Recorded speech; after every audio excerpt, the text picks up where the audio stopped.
Today I speak to Idausanes. He's an expert on accent reduction, pronunciation, and improving people's listening comprehension through ear training. He's from the US and spent some time in Mexico during high school to learn Spanish. There he realized that he can learn the language much quicker than his contemporaries. He went on to live in China and Brazil and now speaks several foreign languages and now lives in Portugal. He's the founder of the Mimic Method, which aims to help language learners speak with good pronunciation and with less of an accent. Idausa, welcome. I'm so glad that we can make this happen. Yeah, thank you for having me. I'd like to start with the beginning. When people start speaking a foreign language, you say that that's where the first errors occur with pronunciation and it should work a little bit different. How should speaking begin in order to have a good pronunciation? Sure. Well, I guess another way to look at the question is why is it important to learn pronunciation? And usually when people learn foreign languages, they think of pronunciation as like a side bonus, an extra skill that you may or may not have to kind of focus on. Whereas in our philosophy, it's one of the most important things to learn. And if you learn it right at the beginning, you're saving yourself lots of problems in the future. And here's what I mean.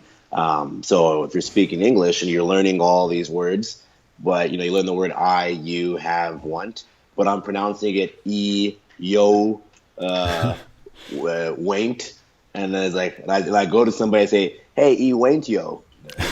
You say to me, right? So the idea here is that what are we doing right now in language? All I'm doing is, smacking my tongue and lips together to make a bunch of sounds. And then you're hearing these sounds in your ear and interpreting a message out of it. So in order for us to have a clear communication, we need to have some sort of overlap and agreement on the sounds we're making. And the closer you have that agreement, two things. The better your pronunciation is, the faster you can learn the language. So that's why when I learn a new language, I try to get the pronunciation, close to perfect at the very beginning. And then therefore, after that, when people speak to me, I can pick up words faster and other people can pick up words faster as well. But secondly, when you really get the accent down and you speak to people, you have a different effect on them. If someone comes to you in English and they speak like, how are you? Do you want to come get a coffee with me? Even if their grammar and their vocab is perfect, unless the person's an asshole, they're gonna be like, oh yeah, sure, they talk. But if you come and you say, hey, do you want to get a coffee with me? And you say it in perfect colloquial accent, even if you get like a grammar thing off or a word off, and you're like, hey, you want to get the coffee with me? And they're like, it's kind of weird, but it's kind of cute, I suppose. Right? But they can understand you, and then it feels a bit more natural. So there's a lot more to it, but that's the basic gist. Is that we're trying to get people to recognize that pronunciation is the core of language, hearing is the core of language. Therefore, you should focus on that at the beginning, the same way you see babies do. You look at a child on the street, and they're kind of the reason why they go goo goo gaga and blah is they're practicing their pronunciation. They're basically taking one of our courses. And how do you start with that? Where do you begin? Sure. Well, it's like I said before, is all we're doing is moving things around in the mouth. So the insight for me, when I first came up with the philosophy and the technique, I grew up playing music my whole life, and then I went to Brazil and started learning new musical instruments. And what's the process of learning a musical instrument like violin? I played violin, then I learned drums and like little guitar when I was in Brazil. What is the process of learning is simply hearing something. Music is a system of sound. So hearing the notes and then making connection between your ears and in this case, a violin, your fingers, right? It's my right hand, so I'm holding my phone with the other, but technically my left hand should be doing the fingers, but whatever, bear with me. But yeah, I'm making a connection between my ear and my fingers. And when you first do it, it's super awkward. You're like, have you ever tried to learn guitar? You make like a bar chord and you're just like, this is impossible. I'm never going to learn this. But if you do it over and over again, and you place your fingers in the right position, and you repeat, eventually it becomes second nature to you. And it's the same thing for pronunciation. If you come to a language like German, for example, and you have that like sound from like ish and like bisschen, and first time I approached that sound, I'm like, I can't do this. This is super awkward. But then I visualized it on the different diagrams. I saw where the sound was. I'm like, oh, that's the same position as the sound in you. All I need to do is raise my tongue a little bit. Yeah, Okay, there it is. And then I can get it, but then it's very awkward when I want to say it with like bisschen and like ish. So then I practice it the same way I practice, chords in the guitar over and over again next to each other. And then eventually it becomes second nature. So every sound has a finite set of what we call elemental sounds. So German has 56, for example, Spanish has 39. You just have to go through the list, find the ones that you struggle to make, learn how to make them, do it over and over again, and then it becomes second nature. And you're basically just unblocking your ears, unblocking your mouth to speak the language and receive the language naturally. So the number one takeaway I want people to get from that is when you first learn a language, it sounds like gibberish to you. And then when you try to make the sounds, you're like, I'm never going to get this. And then people conclude that like, oh, well, I'm not good at accent. I'm not good at pronunciation. I'm not talented at those things. That's why. And if you think about it, that's absurd because, if I went to you and was like, this is the acrobatics class, and I said, okay, let's do a backflip. Try a backflip. You do it and you land on your face. And you're like, oh, I must not have the backflip gene. I'm just not talented at it. No, you understand that it takes a bunch of tries and the right kind of practice. So that's all it is. Just a matter of knowing what the movement is and then doing the right type of practice until you get it locked into your brain. And why doesn't it happen naturally? It happens naturally for a first language, and the way you described it with an instrument, it's also natural, like you practice. So why is there a different approach here necessary for the second language? Sure, it has to do with blank slate. So what happens is children, they have nothing. They have no language. They have no system of sound in their head. So when they enter a world and they start developing a language ability, all sounds are created equal. So, if I go to my 4-year-old nephew, for example, and I start saying bisschen, ich, then at first he'll be like, I never heard that before. But then after a while, he'll very quickly pick it up. Now, and if I go to a 30-year-old and I say bisschen, he'll be like, bisschen, what? And what happens is, excuse the street noise.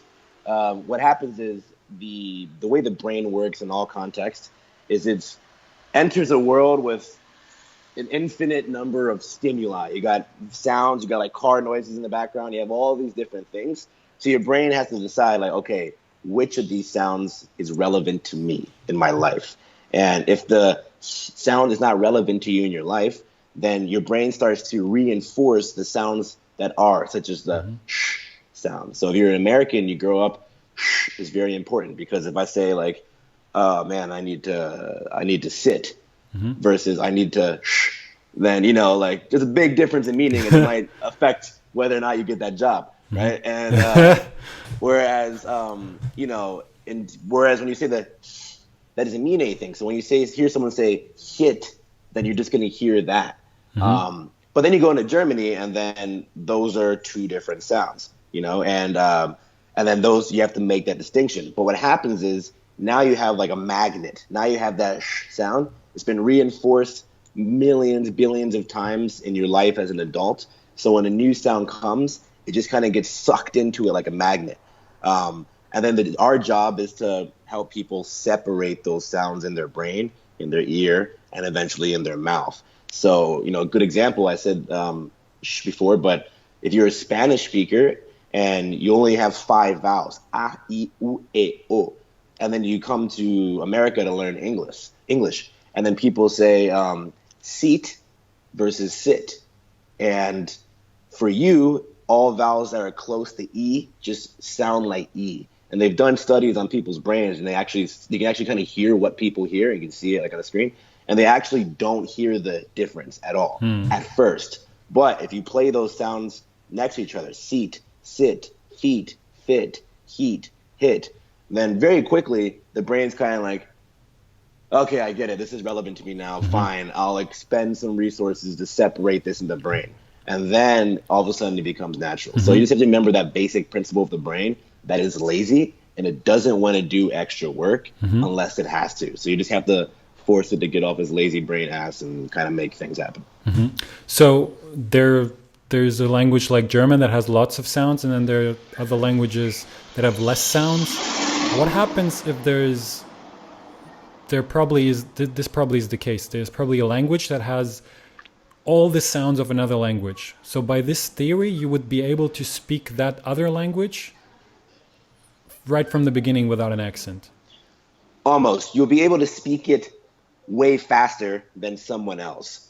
So, for example, we'll say a Dutch person learning German. There's a lot of overlap. I don't know Dutch, but from if I can think about it in my head right now, as far as I can tell, 95% of the sounds in German also exist in Dutch. Mm-hmm. So a Dutch person learning German will have way less of an uphill battle to fight than a Japanese person learning German. However, there's basically sound on 3 levels in language. First, there's sound, like the individual sounds. There's 56 individual sounds in German. But then these sounds don't exist on their own. They combine to make syllables. And there's only so many ways you can combine sounds in German. So, for example, that sound I told you before, you can have like bisschen, and you can have it next to, all the different vowels. But you wouldn't have like the followed by like a p. I wouldn't be like p. Like that doesn't happen in German. Like, oh, hello, my name is Pasta. You're like, what? And then even if a German person says it, though they might have the sound, you might have the p sound, but you don't have those two next to each other, so it'll be awkward for you. Yeah. So you have to learn them in combination in syllables, and then finally those syllables combine on the level of sentence. You might not have these syllables in a row in a sentence. There's intonation and rhythm. So it's not just a question of learning the sounds. That's just the first step. But yeah, if you are in a language that already has lots of sounds, you already have all the sounds of your target language, then you've saved yourself lots of trouble in the first step. So what's the remaining bit? So why is a Dutch person not able to speak without an accent German, like for the 95% that exist? I still don't understand why. What's the disconnect here? Yeah, sure. So like I said, right now all I'm doing is making a bunch of sounds with my mouth, but you can split that up into different categories. Imagine it's a matrix and we just like all these words are coming at you like bullets and you're like stop, and then you can like kind of look and observe them. And there's a couple things going on. Once again, there's the individual sounds, but then there's those sounds coming in different combinations, and those combinations might hurt you. Then there's also so I don't know the combinations. Is that it? Well, combinations is one, but there's also intonation. So maybe a Dutch person, when they're speaking their accent with an accent, it's less of an accent than a Japanese person, but you can still hear it. Maybe what you're hearing is they're doing a Dutch intonation on German sentences. Okay. And so that's basically it. Like there's the intonation and rhythm, and if you mess that up, so for example, Portuguese people, they have a specific intonation pattern when they speak, and they're like, se quiser mais assim. And they always do this thing like, and I love hearing. I walk down the street and I just hear all these like people be like, right? And then it translates to their English. So I'll be like, so even if they have really good like perfect pronunciation of the sounds, they'll be like, yeah, so I'm doing an interview right now on Sprache, and then and that's what their accent show, because as American, our intonation we more kind of like, and now I'm doing my interview, it's a different thing. So my whole methodology is all these things can be taken and separated and studied individual, and if you do it all at once, it's too much to take on in a new language. But if you separate the intonation, you can study intonation. We have programs for that. If you want to look at just the individual sounds, you can study the sounds, just the syllables. And when you see them all in pieces, it's kind of like taking a radio and like opening it up and putting it all on the table. I'm like, oh, okay, I can see all the parts. Then when you can put it all back together, and then it all kind of flows. So in this case, once you know all the sounds, what was German 45? 56. 56. If you know all the 56 sounds, the next step is to look at combinations of sounds. And yes. Does a Dutch person hear them? It's a similar phenomenon. If there's a combination that they've never even like heard or thought of before, they might mishear it, and they might hear something that's similar.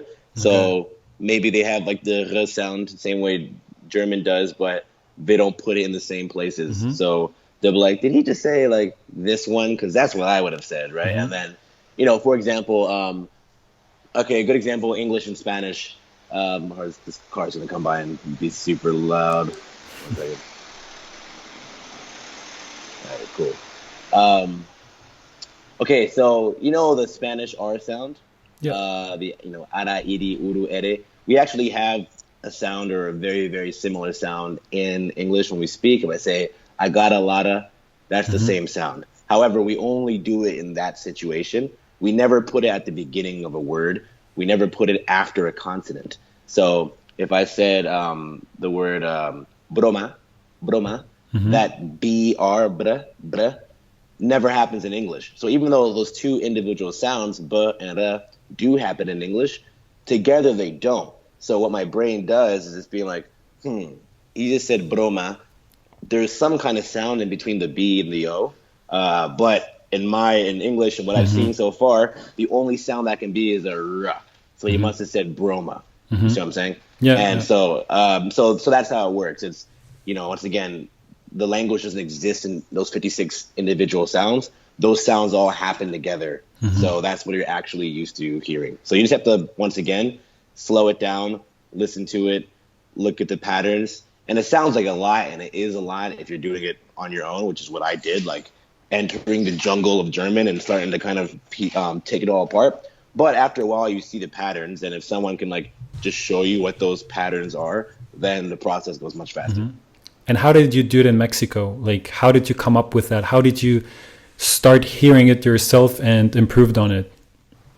Sure. So I didn't really start to really refine this process until I went to Mexico when I was 17, 18, and that's when I learned my first second language of Spanish.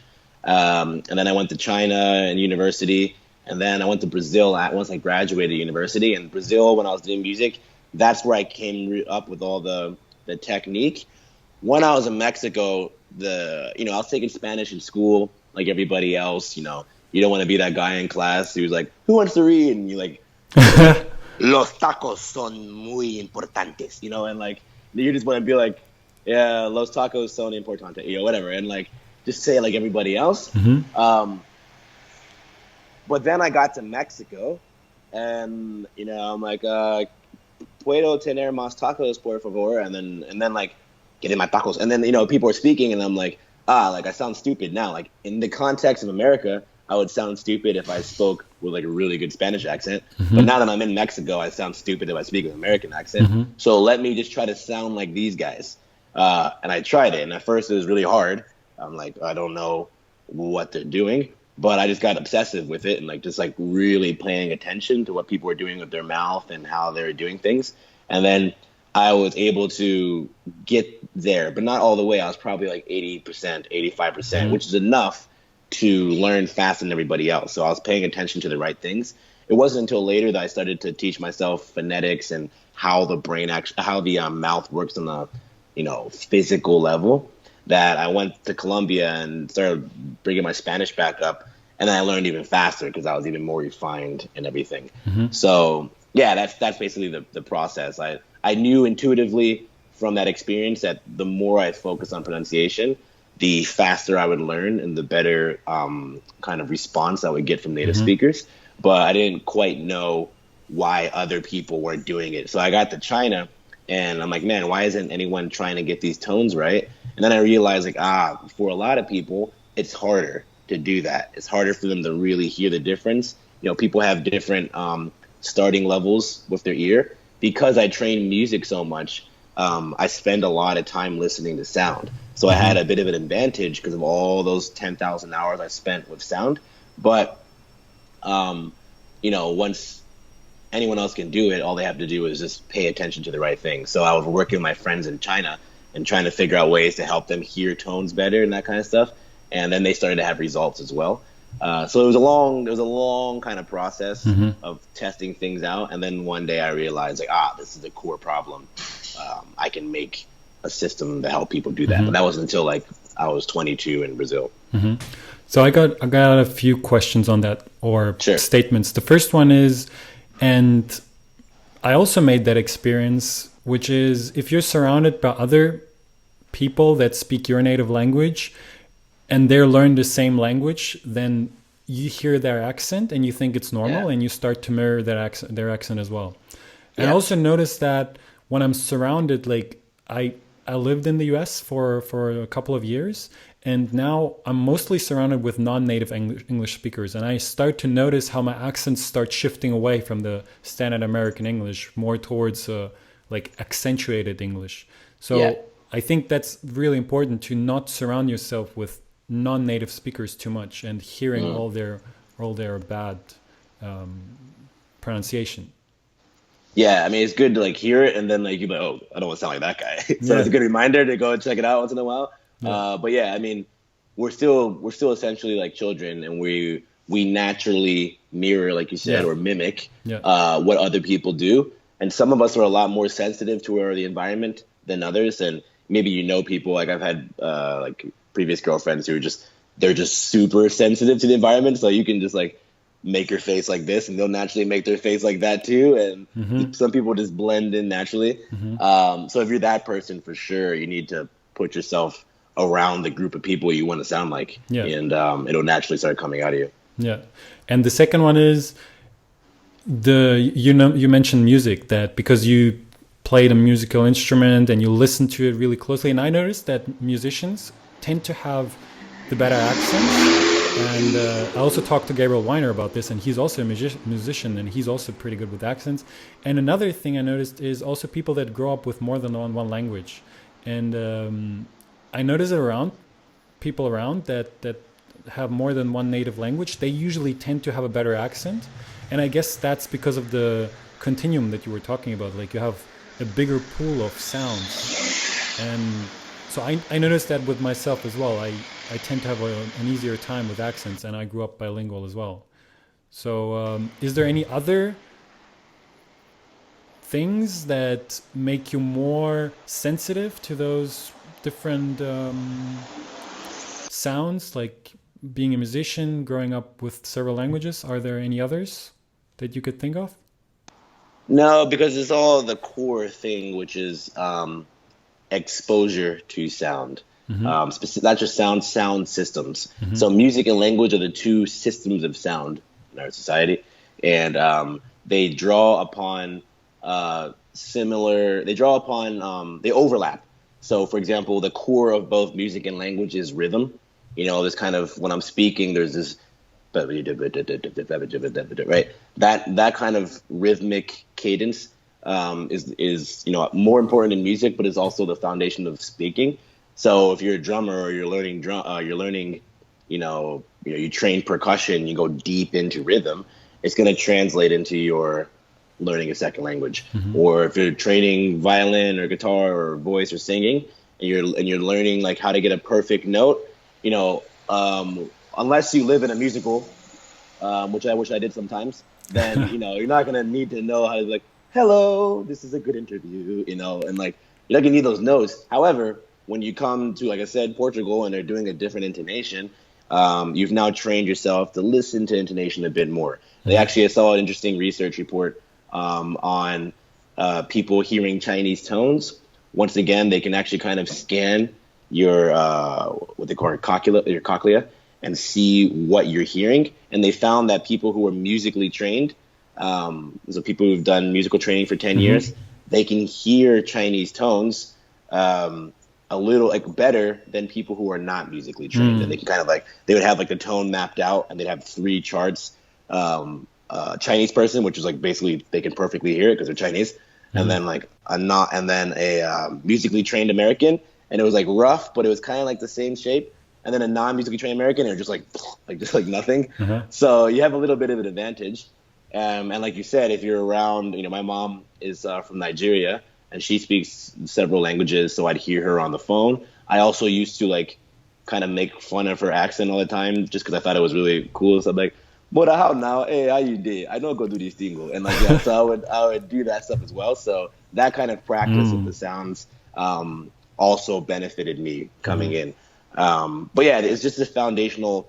There's like I said, there's language is a complex thing, but there's just a couple of things put into it: intonation, rhythm, phonemes, elemental sounds. And if you play with those a lot in any context, then the more hours you spend playing with it, the more advantage you have. But if you don't have, parents from a different country and you've only spoken English and you've never picked up a musical instrument, you've never sung before, it doesn't mean you don't have anything. It's just you need to start practicing. And, if you wanted to learn pronunciation in French, for example, you're not going to go buy a piano and drum set and train that to master for 10 years and then take your first French lesson. The more direct path is just to get those 39 French sounds and start to learn them. And then, you're saving yourself lots of time. So it's not to say that you need these things. It's just they coincidentally kind of help people out. But would it help to also pick up an instrument at the same time while learning a language? It depends. For example, when I learned Portuguese, I went to Brazil specifically to learn Brazilian music because I love it. So I also bought Brazilian instruments and I was learning Brazilian songs. Part of our method is to learn songs because when you have a song, you can sing it over and over again and practice. So I would try to learn the songs with this little guitar called a cavaquinho at the same time. But that was more just for fun for me. So it's a positive in that if that's something you're super interested in, then that level of interest and motivation is huge. We all know that motivation is the biggest thing in language learning because it's really hard. You need something to push you up that hill.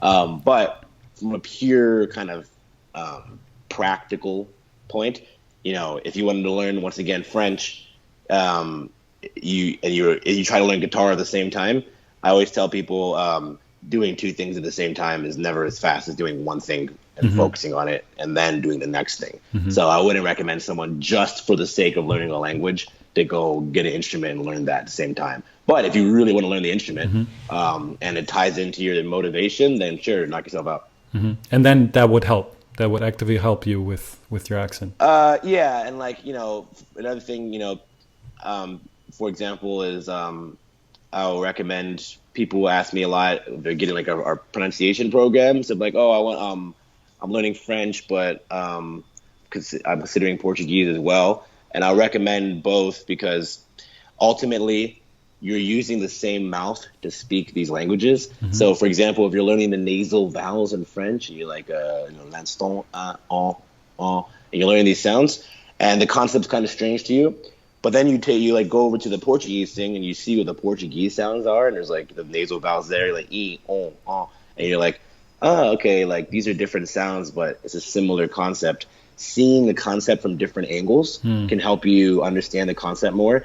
So it would apply for music as well. So if you're trying to learn the rhythm and intonation of French, and you're starting to be okay, I can hear how bonjour, je suis papa, and all that kind of stuff.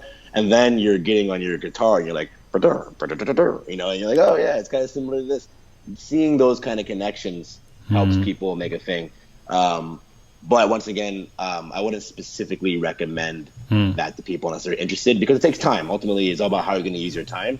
And it takes a lot of time to learn a musical instrument and a lot of time to learn a language. So if you're a busy person and you choose the one that's most important to you and focus on that. Okay.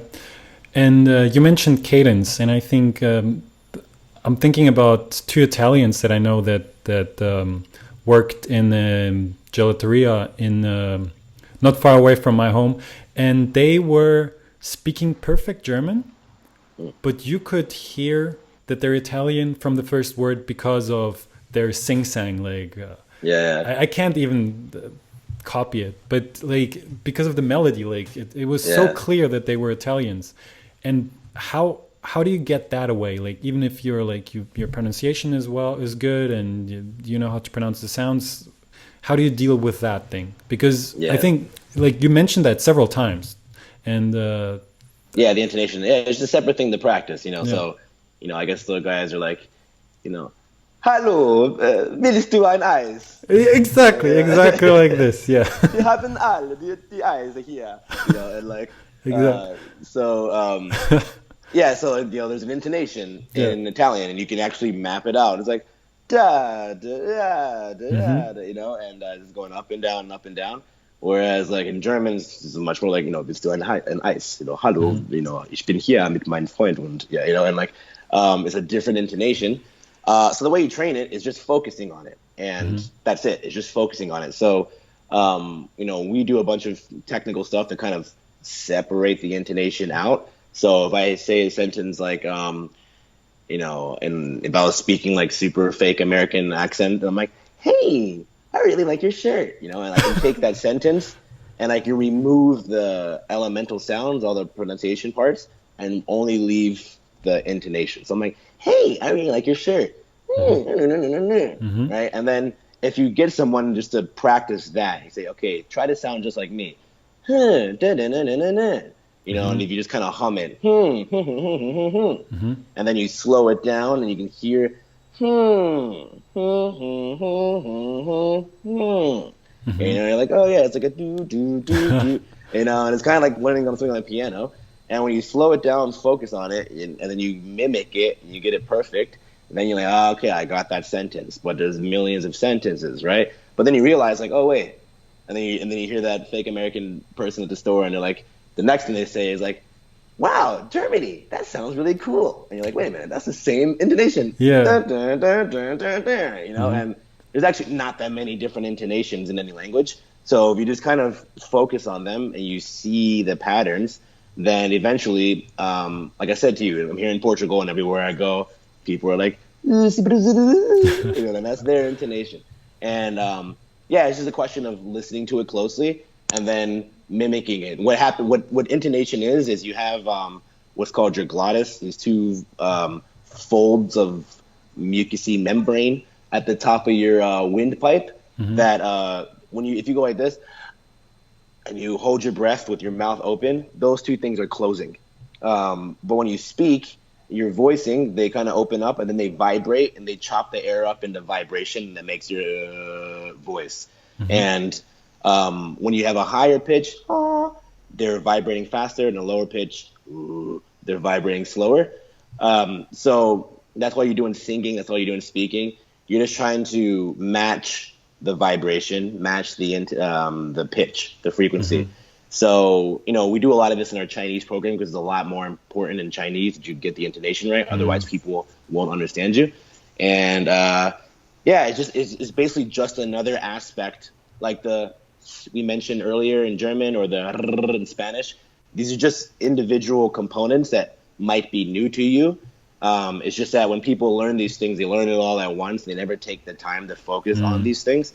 So if you just separate the part, if I go to your Italian friends and they already have the German words and the grammar, if I take that Italian intonation, show it to them like, hey, Marco, you're always doing but you want to be more like, and then train him. Eventually, he'll get it. Okay. And so obviously you have to deconstruct and you have to listen to sounds very closely.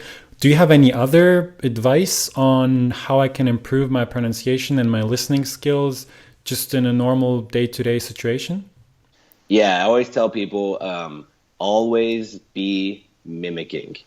Always be mimicking. And this is, I think, actually the main reason why I picked up languages faster when I was younger.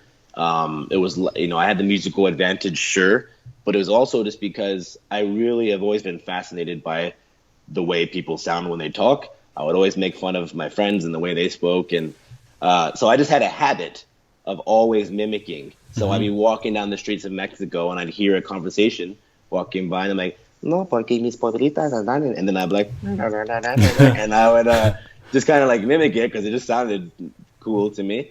And so when you're walking down the street, especially if you're in a neighborhood or the country that speaks that language, don't miss an opportunity to mimic.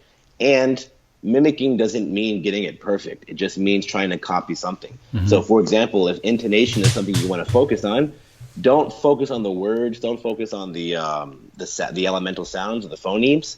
Focus on the intonations. Walk by and try to do what they do. And each time you do that, you're getting one more minute of practice. And you just need to get as many minutes as practice as possible. So if you make that a habit, people will think you're crazy sometimes.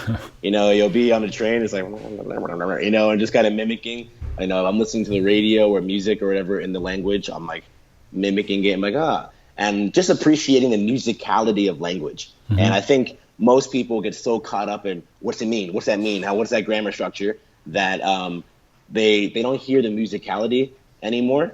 And I hear someone speak in a foreign language I don't know. I don't need to know what it means to appreciate it. I can just hear the sound of it and be like, oh, that's a cool sound. And like, so when you start to focus your energy more on the sounds, you'll find that the language becomes way more interesting, way more, it starts to become more intuitive. And yeah, and it's I think it's natural that we feel that, because once again, when we were children, we're in the world. We didn't really know what was going on. Like, why is everyone making all these sounds? It's kind of annoying, but whatever. It's kind of cool. And you're like, gaga, goo goo. And you start to mimic it. And then one day you're like, oh, snap. That's how you say cookie. If I want a cookie, I just say cookie, And then that's the natural progression for learning a language. So that's my main piece of advice. Always be mimicking and get in touch with the musicality of the language. Okay. So now we've been speaking for a while, and I know my accent is not perfect. Is there anything you could pick up from my accent, like which sounds I mispronounce, or any live feedback you have for me? Sure. So you just said the word feedback, right? And one of the features of German is and anyone who's learning German, this is a pro tip for you as well. No one speaks the language the way it's written, right? So, for example, in German, you would say the word to have is written haben, right? But you would pronounce it faster, haben, like, haben. And what's going on is, remember that I told you about the voice box, the vocal folds? What Germans do is they close them. And then instead of saying the b, or if I say, so for feedback, so instead of saying the D in feedback, you'll close that thing and say feedback, right? And we do that in English as well, but we do it differently. So say the word feedback again. Feedback. Yeah, so you're doing feet, closing it, and then back, and you're not articulating the d. And you shouldn't say feedback, but when I say it with my American accent, tapping my tongue very quickly at this part, I say feedback. Say feedback. So that little d there. Feedback. Yeah, so that sounds a little bit better. So when you say feedback, try one more time. Feedback. Feedback. Yeah, exactly. So now it's a little bit more English, not just one word. What you want to look for is anytime you have a D, a letter D, a letter T, a letter B, a letter P, any hard consonant at the end of the syllable, you typically eat it and you'll say mm. So my ex-girlfriend was German, so I always made fun of her for this. But for example, the word chicken, an American would pronounce the K, say chicken. But she like, oh, I want to get some chicken. So that like chicken. Chicken. Yeah, exactly, chicken. And that's how you say it in German. So that's the same concept. You're closing the thing, because that's how you would do it. Because for example, in German, if I say like denken, I don't say the K, denken. But if I was an American, I'm like denken. Then all of a sudden I sound, American. So the things you do in your language are always the reason why you do it in a foreign language. So if I was gonna give you feedback, I'd say try to pay attention to consonants at the end of syllables, and then don't swallow them. You don't have to like say them clearly, because then you sound weird. You're like, give me more feedback, because we also do the feedback, but we do it. We do make the sounds more than Germans do. Okay, cool, awesome. So now let's talk about your program, Mimic Method. How does it work? How does a course work? Sure. So we have basically two types of programs. We're launching a course soon that's just our entry-level thing, and it's called the Elemental Sounds Masterclass. So, for example, we have the 39 elemental sounds of Spanish, 38 elemental sounds of French. On our site, we have free resources where you can see all these sounds. But then the course takes you through each sound in detail. And it's basically video lectures of me going through each sound. Like, this is how you pronounce the r in Spanish, or this is how you pronounce the r in French, and et cetera, et cetera.